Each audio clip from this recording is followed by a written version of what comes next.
নমস্কার বন্ধুরা, আজ আমি চলে এসেছি আবার একটা রেসিপির সাথে। এই শীতকালে সব বাড়িতেই মেথি পাতার পরোটা বানানো হয়।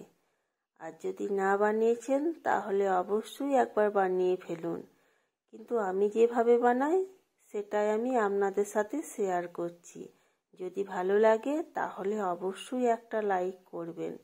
আপনাদের একটা লাইক এবং কমেন্টে আমাদের মনের জোর অনেকটাই বাড়িয়ে তোলে। আসুন দেখে নিন তাহলে কিভাবে বানাচ্ছি। আমি এক আটি মেথি পাতা ডাঁটিগুলোকে কেটে পাতাগুলো আমি লবণ জলে 15 মিনিট আগে ভিজিয়ে রেখেছি। তাহলে মেথি পাতার যে তিতকুটে ভাব থাকে সেটা চলে যায়। এবার 15 মিনিট পর আমি জল থেকে পাতাগুলো তুলে নিচ্ছি।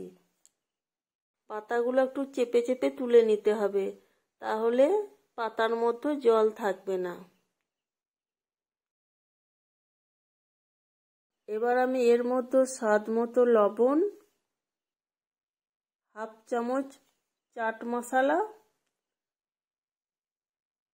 হাফ চামচ আমচুর পাউডার,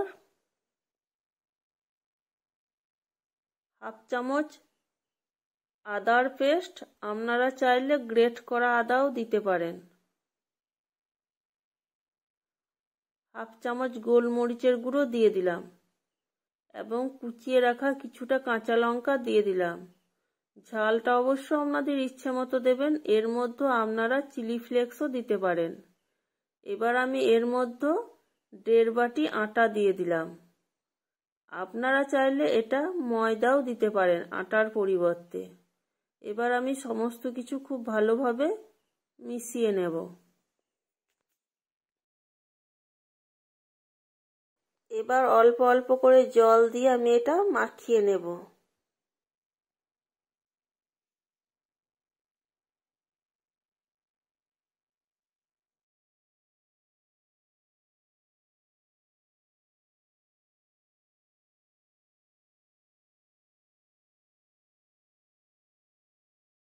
ডোটা রেডি হয়ে গেছে।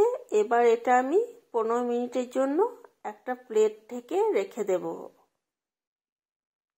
আমি আবার 15 মিনিট পর ফিরে এলাম। এবার আমি লেচি কেটে নেব।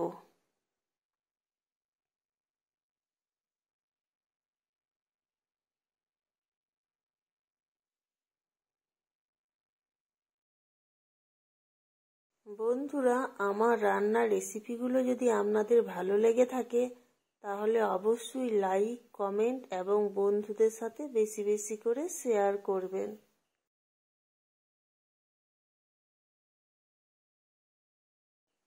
এবার এটা আমি বেলে নিচ্ছি। আপনারা আপনাদের ইচ্ছে মতো শেপ দিয়ে দিতে পারেন, গোলও করতে পারেন অথবা চৌকো আকারেও পরোটা বানাতে পারেন।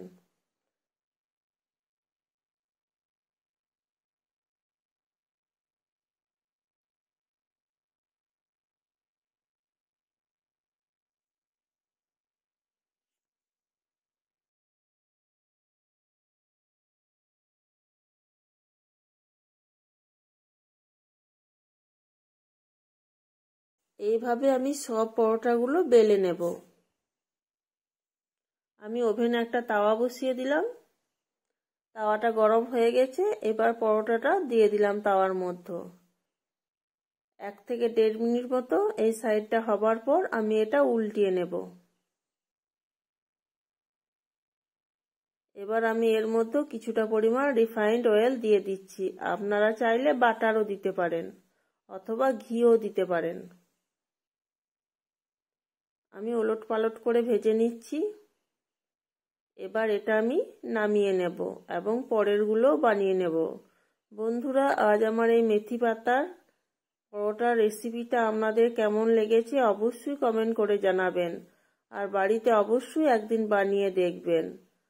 আর এখনো পর্যন্ত আমার চ্যানেলটা যারা সাবস্ক্রাইব করেননি প্লিজ চ্যানেলটা সাবস্ক্রাইব করে আমার পাশে থাকার অনুরোধ জানাচ্ছি।